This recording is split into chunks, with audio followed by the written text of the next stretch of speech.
मैं सर। आइए, बैठिए। Thank you sir. आप वीडियो रहे हैं 6.5 साल तक, जी सर। फिर आप इन्फोर्समेंट इंस्पेक्टर बन गए जी सर। और करीब 1.5 साल से, है ना, बिल्कुल। और अभी प्रशासन की ओर ना। जी सर। पहले वीडियो को ये ग्राम सेवक कहा करते थे जी सर। और अब आपको VDO कर दिया। जी। सरकार तो हिंदीकरण करी नामों का, सेवा तीरथ, अपना ये जो कर्तव्य पथ, आपको ग्राम सेवक से वीडियो क्यों बनाया गया? सर इसका मेजर रोल जो हायरार्की को एक जैसे नाम करना था, जैसे खंड विकास अधिकारी, पंचायत प्रसार अधिकारी और फिर ग्राम विकास अधिकारी। इसके अलावा सर मुझे कोई खास रोल इसके होने से ना होने से कोई खास ऐसे अधिकारी फीलिंग नहीं है क्या? नहीं सर, मुझे ग्राम सेवक बेटर शुरू से अच्छा लगता था सर। इन्फोर्समेंट क्या करते हैं आप लोग? सर इसमें ये food and civil supply department के अंतर्गत एक पद है, जिसमें मूलतः एसेंशियल कमोडिटी एक्ट का एनफोर्समेंट और नेशनल फूड सिक्योरिटी एक्ट का प्रवर्तन करता है। आपके महकमे में बड़ी शिकायतें आए दिन अखबार में आती रहती हैं, क्या कारण है इसका? किस संबंध में मैं मतलब इसमें ये जो है अनियमितताओं के बारे में? सर 2016 से पहले इसमें अनियमितताएं काफी ज्यादा थी, लेकिन उसके बाद जब से पोस्ट मशीन आई है, लगभग अनियमितताओं का आंकड़ा बहुत 1% से कम मामलों में हो रहा है सर। ऐसा है क्या? जी सर बिल्कुल। अब 1 किलो अनाज भी इधर उधर करना किसी डीलर अब आप ये बताइए, सरकार कहती है कि हम 140 करोड़ में से 80 करोड़ को मुफ्त अनाज बांट रहे हैं। ये बात मेरे तो गलत लगती है, आपको उतरती है? 80 करोड़ लोगों को आज भी खाने का अनाज नहीं, ऐसा होता है क्या? जी सर, इसमें कुछ कमियां हमारी भी है, जैसे हम इंक्लूजन एक्सक्लूजन एरर हमें ढूंढने होंगे, कुछ है, लेकिन एक रिपोर्ट आई थी उसके अनुसार 40 करोड़ लोगों को ये मिलना चाहिए। वहां तक तो बात समझ में आ सकती है। आधे से ज्यादा जनता मतलब अनाज के लिए भूखी बैठी है, तो इसके लिए थोड़ी राजनीतिक मनोवृत्ति भी चाहिए होगी, और यदि इसको 40 करोड़ कर दें और हम 5 की जगह 7 किलो कर दें तो गरीबों के लिए बेहतर होगा, और साथ में न्यूट्रिशनल किया जाए इसे थोड़ा। और टैक्स के पैसे का इसमें ये आप जो है विकास में काम में लेते देश के, इसमें डेवलपमेंट हो देश के। ब्राजील का एक बोल्सा फैमिलिया प्रोग्राम था, उसमें अनाज या कोई भी सब्सिडी मिलती है यदि आप टाइम पे बच्चों की अटेंडेंस पूरी है या टाइम पे चेकअप करवा रहे हैं, तो ऐसे किसी सिस्टम से हमें इन्हें जोड़ना चाहिए ताकि वो हमें डबल बेनिफिट करें। बहुत बढ़िया।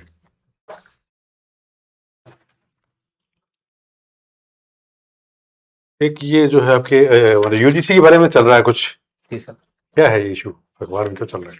सर UGC ने रूल्स निकाले थे ताकि जो भेदभाव होता है जाति आधारित, उसको कम करने के लिए। रोहित वेमुला की जो डेथ हुई थी, रूल्स या नोटिफिकेशन जारी किया, क्या किया था सर? सॉरी, नोटिफिकेशन जारी किया था या रूल्स जारी किए थे? सर रूल्स बनाए थे जहाँ अच्छा, हाँ हाँ। उसमें ये था कि मूलतः SC ST पहले से थे इसमें, और OBC को हाल ही में जोड़ा गया था, जिससे जनरल वर्ग के जो लोग हैं उनमें ये आशंका उठी कि उन्हें कहीं ना कहीं घोषित अपराधी माना जा रहा है। उस कारण उन्होंने उसका विरोध किया था सर, जो गलत भी है। जनगणना 2026 के बारे में बताएं। 27 सर ज्यादा नहीं पढ़ पाया सर कुछ उसके तो बाद। ये जो 2021 में होनी थी, कोविड की वजह से पोस्टपोन हो गई थी, और इसको आज ये जो सॉरी सर, इसमें सोशल और इकोनॉमिक जो इंडिकेटर्स होते हैं उनको भी इस सेंसस के साथ में लिया जाएगा सर। जातिगत जनगणना में होगी, और डिजिटल होगी। डिजिटल होगी सर। ठीक है, जातिगत करने से क्या लाभ रहेगा? सर जातिगत जनगणना से लाभ किस एरिया में या किसी जाति वर्ग विशेष को यदि वो पिछड़े हुए हैं तो हम वो पता लगा सकते हैं, और प्रायोरिटी बेस्ड पर हम उन जो स्कीम्स है वो इम्प्लीमेंट कर सकते हैं। इसके अलावा आरक्षण, यदि हमें रीशेड्यूल या आरक्षण में यदि कोई परिवर्तन करना हो तो उसके लिए भी हमारे ये काम आ सकती है। मागा जी सर। क्या है ये डोनाल्ड ट्रंप की पॉलिसी है, मेक अमेरिका ग्रेट अगेन, जिसमें वो पूर्णतः अमेरिका की जो स्वार्थ है उनको सिद्ध करने की कोशिश कर रहे हैं, जिसके लिए वो वर्ल्ड ऑर्डर को भी इधर उधर करने से हिचक नहीं रहे हैं सर। अमेरिका इससे ये तो ग्रेट हो रहा है या नीचे जा रहा है? मतलब सर अमेरिका कहीं ना कहीं विश्व ऑर्डर में अब नीचे जा रहा है। दुनिया के मतलब वो कर लगी, सब कर लगी। सर विश्व व्यवस्था को एक देश बदल रही है दुनिया, मुझे नहीं लगता होने देगी सर। चांदी के प्राइसेस बड़े ऊपर नीचे चल रहे हैं, इसका क्या कारण? एक दिन में 1,07,000 रुपए नीचे आ गई, ये क्या? सर ये जो टारगेट सेलिंग होती है शेयर मार्केट में, उसके कारण जब लोगों के टारगेट पूरे हो गए थे तो उन्होंने सेल करना शुरू कर दिया था, और इसके ऊपर जाने के जो रीजन थे वो ये रेयर अर्थ एलिमेंट में काफी यूजफुल है, और डॉलर कमजोर हो रहा था तो लोगों को एक नया साधन चाहिए था जिसमें वो इन्वेस्ट कर सके, तो वो चांदी बन रहा था। और फेडरल बैंक्स जो है वो भी अब सोने के साथ में, सोने की चूंकि मात्रा काफी कम है तो वो चांदी को अल्टरनेट के रूप में ले रहे हैं सर। अभी बजट आने वाला है, जी तो सर। बजट कितने प्रकार का होता है? बजट के प्रकार समझा नहीं सर। बजट के प्रकार होते हैं, जैसे घाटे का बजट होता है, सर घाटे का बजट तो मेरे ध्यान में है सर। ऐसे ऐसे और भी प्रकार होते होंगे। हाँ सर। हमेशा घाटे का ही बजट थोड़ी होगा। सर अभी ध्यान में नहीं। कोई बात नहीं। बैंक दर क्या होती है? जी सर, बैंक रेट्स आरबीआई जिस रेट्स पर बैंकों को लोन जारी करती है उस रेट को बैंक दर कहते हैं। बैंक दर 4%, 3% वेरी करती है वो। हाँ जी सर, ये फ्लक्चुएट। ठीक है।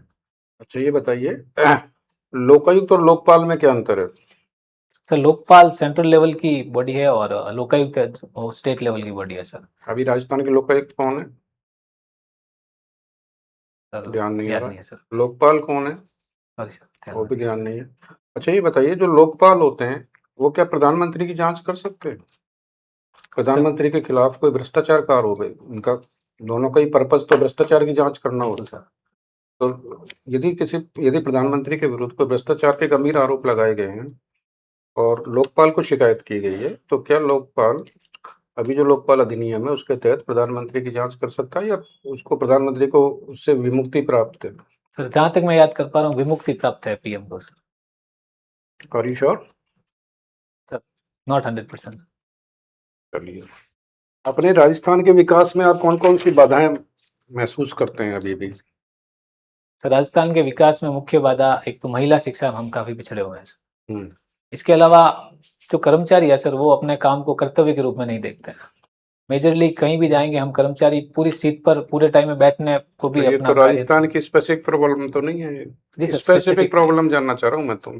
सर एक जो कुप्रथाएं हमारे यहाँ है वो समाज के काफी अंदर तक है सर, तो उनको हटाने की काफी जरूरत है जैसे सर। जैसे बाल विवाह, दहेज प्रथा, या मौताना जो मृत्यु भोज होता है वो, या अमल की जो मनवार की जाती है सभाओं में वो सब। और सर इसके अलावा ईज ऑफ डूइंग बिजनेस में हम थोड़ा पिछड़े हुए हैं सर, क्योंकि हमारे यहाँ रिन्यूएबल एनर्जी के काफी अच्छे स्कोप है, लेकिन हम उस पैमाने पर ईज ऑफ डूइंग बिजनेस नहीं कर पा रहे हैं सर। चलो, पिछले 2 साल में राजस्थान सरकार ने क्या इम्पोर्टेंट काम किए हैं जिनको आप मानते हैं कि हाँ ये सरकार की उपलब्धि है? जी सर। सर इंफ्रा के तौर पर काफी विकास हुआ है, जैसे रिको के नए नए एरियाज घोषित किए गए हैं और उनका डेवलपमेंट किया जा रहा है। स्वच्छ भारत मिशन में अच्छा कार्य कर रहे हैं हम। इसके अलावा सर एनएफएस एक्ट में गिव अप अभियान चलाया गया है जो भारत में सराहा जा रहा है, जिसके तहत लोग स्वयं एनएफएसए में अपना जो राशन है वो छोड़ रहे हैं। सर अभी ये याद कर पा रहा हूँ। चलिए, गांधी जी के वो कौन से सिद्धांत हैं जो आज भी प्रासंगिक हैं? सर गांधी जी के सिद्धांत वो सत्य और अहिंसा पे जोर देते थे, वो आज भी है और सदियों तक प्रासंगिक रहेंगे सर। इसके अलावा उनका जो सर्वोदय का जो मिशन था वो आज अंत्योदय के रूप में हमारे यहाँ मौजूद है सर। उनकी कुछ नीतियां, विचार? सर नीतियाँ वो ग्राम पंचायतों को सशक्त करना चाहते थे, तो वो आज भी विकेंद्रीकरण के रूप में हमारे पास मौजूद है सर।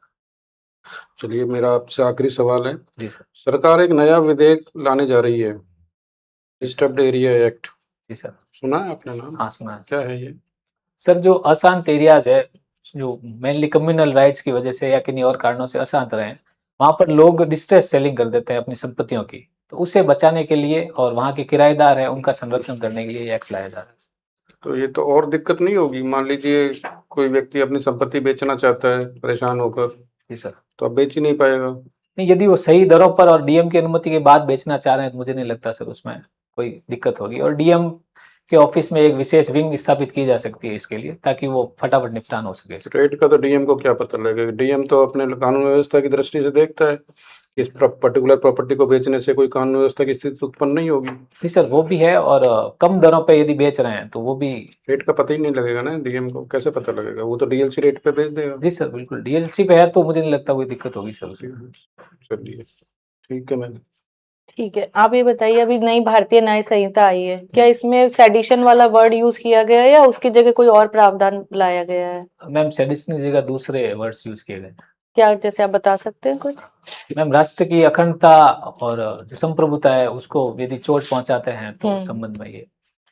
ठीक है, विधानसभा के या फिर हमारे पार्लियामेंट्री माने एक साल में कितने सत्र होने चाहिए? होने चाहिए। कॉन्स्टिट्यूशन में कहीं लिखा हुआ है कि कितने होने चाहिए और कितना गैप मिनिमम या मैम मैक्सिमम? 6 महीने का गैप होना चाहिए 2 सत्रों के मध्य, ये लिखा है, और सामान्यतः हमारे यहाँ 3 सत्र होते हैं। जैसे नाम बजट बताएंगे? बजट सत्र, मानसून सत्र, एक और है मैम याद नहीं। विंटर सेशन जी मैम। में शीतकालीन सत्र होता है। अच्छा, इंडिया का जो सैटेलाइट प्रोग्राम है वो पूरा, अब पूरा वर्ल्ड उसको वो मान रहा है कि भाई बहुत अच्छा है और बहुत हमारा मतलब क्या कहेंगे कॉस्ट इफेक्टिव भी है, हम दूसरी कंट्रीज के सैटेलाइट्स भी लॉन्च करते हैं। तो ये हमारे इंटरनेशनल रिलेशंस को कैसे मजबूत कर सकते हैं या कैसे उसको एक नई दिशा दे सकता है? मैम जो NSIL और एंट्रिक्स संस्थाएं हैं वो हम्म इसरो के रूप में सॉफ्ट पावर के रूप में हम इसका यूज कर सकते हैं। जैसे कई डेवलपिंग नेशंस है हम्म उनको हम सस्ती दरों पे सैटेलाइट लॉन्च करने की सुविधाएं दे सकते हैं, ताकि वहाँ का भी जो गरीबी और सामाजिक सेवाएं हैं उनमें बेहतरी हो, और वो कहीं ना कहीं G77 के रूप में भारत का सहयोग भी हो सकता है। दूसरा, इसमें आर्थिक रूप से इसरो वायबल ज़्यादा बन सकता है, क्योंकि इसरो के जो साइंटिस्ट होते हैं उनकी सैलरी भी काफ़ी कम होती है, तो कई बार माइग्रेशन भी होता है इंटेलिजेंस का, तो उसे भी रोका जा सकता है यदि उन्हें सैलरी बढ़ाई जाए उनकी। अच्छा, सेल्फ हेल्प ग्रुप क्या होते हैं, एक तो ये बताइए, और दूसरा ये बताइए गवर्नमेंट इसको इतना प्रमोट क्यों करती है, और राजस्थान में क्या क्या स्कीम्स हैं सेल्फ हेल्प ग्रुप को प्रमोट करने के लिए? सेल्फ हेल्प ग्रुप वो ग्रुप होते हैं जो गाँवों में स्थापित होते हैं, इन्हें स्वयं सहायता समूह कहते हैं। ये कुछ लोगों का समूह होता है जो आपस में रजिस्टर्ड होते हैं, और उनको सरकार लोन्स भी जारी करती है। इसमें राजीविका जो संस्था है राजस्थान में वो सबसे ऊपर कार्य कर रही है, और इसके तहत विलेज ऑर्गेनाइजेशन होता है, क्लस्टर लेवल फेडरेशंस होते हैं, उनको बजट्स जारी होते हैं, और महिलाएं जैसे सैनिटरी नैपकिन्स की गांव में छोटी छोटी फैक्ट्रीज लगा देती है, या अन्य कोई कुटीर उद्योग है वो लगा सकती है। इनसे उनकी लोनिंग भी अच्छी होती है, फाइनेंशियल इंक्लूजन बढ़ता है उनका, और वो ठीक आर्थिक। ठीक है। राउंड ट्रिपिंग एक इकोनॉमी में आर्थिक, जब हम पढ़ते हैं अखबार, उसमें राउंड ट्रिपिंग एक बहुत शब्द यूज होता है जब हम FII की बात करते हैं ना, तो राउंड ट्रिपिंग क्या चीज है? जहाँ तक मैं याद कर पा रहा हूँ, राउंड ट्रिपिंग जो उद्गम स्थल है उसे बदलना, वो चाहे पैसा हो या कोई वस्तु हो, इंपोर्ट से एक्सपोर्ट से संबंधित, तो उसे।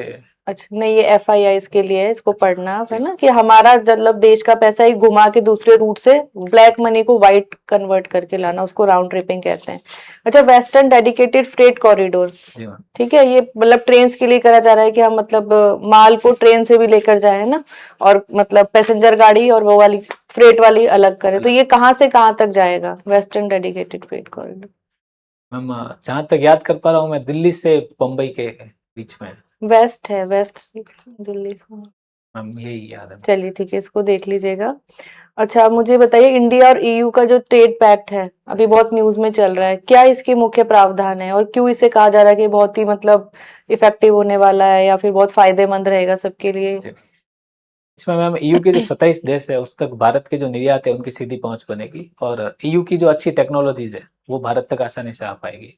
इसमें कुटीर उद्योग जो लेबर इंटेंसिव इंडस्ट्रीज है जितनी भी, जैसे लेदर, फुटवियर, अपैरल इंडस्ट्रीज या फिर जेम्स एंड ज्वेलरी, उनके भारत में चूंकि वो लेबर इंटेंसिव है, MSMEs है, तो काफी लोगों को रोजगार देती है। तो ट्रम्प टैरिफ की वजह से जो नुकसान उन इंडस्ट्रीज को पहुंचा था उससे उबर जाएंगे, और उससे बेहतर होकर हम भारत की जो पर कैपिटा है उसको भी बढ़ाने में यूज हो सकते हैं। और इसके अलावा हमने डिफेंस में भी कॉपरेशन करने की बात चली है इसमें। ठीक है, चलिए। अच्छा, मुझे बताइए, हम बोलते हैं कि पावर्टी लाइन के नीचे है, ये BPL है, हम पावर्टी लाइन कैसे डिफाइन करते हैं? मैम सुरेश तेंदुलकर समिति ने कैलोरी बेस्ड पे की थी। तो और अभी भी कैलोरी बेस्ड ही होता है या हम कुछ और भी उसमें गुड्स वगैरह कुछ लेते हैं, या वही है अभी भी? पॉवर्टी का वापस सर्वे हुआ नहीं है इसको। ग्लोबल पॉवर्टी है वो $3 पर डे से कम जो व्यय करते हैं उसको मानते हैं, और पुरानी जो है वो कैलोरी बेस्ड चल रही है मैम। अभी इसका सर्वे करवाने की जरूरत है वापस। ठीक सर। ग्राम पंचायत कितनी होगी आज की तारीख में? सर 16,000 के आसपास है राजस्थान में। जी सर, पहले 11,000 थी, लेकिन बीच में 14,600 सुना है मैंने, तो 16 कहाँ सुन लिया? हाँ, फिर हो सकता है सर 14,000। और पंचायत समितियाँ? सर मैं जब विभाग में था उस टाइम 352 थी, लेकिन बाद आज की बात करिए, 450 हो चुकी है। अच्छा ठीक है सर। आप विभाग में थे तो था कोई? नहीं, अभी मेरे ध्यान में नहीं। वो नए जिलों के नाम बताइए। जैसे नए जिलों में बालोतरा, ब्यावर, फलौदी, डीग, कोटपुतली, बहरोड,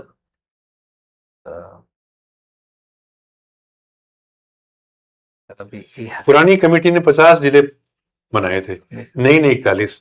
इन दोनों कमेटियों के इसमें ये जो क्राइटेरिया क्या अंतर रहा जो ऐसा हुआ, क्या फर्क था दोनों?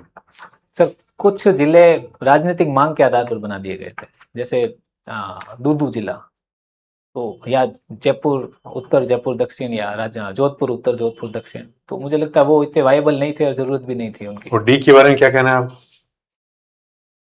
सर डी का चूंकि एक तो हमारे नेशनल कैपिटल के पास वाला एरिया है और लेबर इंटेंसिव है, वहाँ पे इंडस्ट्रीज भी अच्छी है, तो दूधू के मायने में इकोनॉमिक रूप से हमारे लिए महत्वपूर्ण। दोनों कमेटियों के अध्यक्ष कौन कौन रहेंगे जिला वाले के थे? सर राम लुभाया कमेटी थी जो पहले थी। कोई श्रीमान लगाइए, बड़े आदमी हैं। श्री राम लुभाया। और नए वाले के हाँ, नए वाले की ध्यान में नहीं है सर। नहीं पता। नहीं सर। ठीक है, आपका इंटरव्यू संपूर्ण हो जा सकते हैं। Thank you.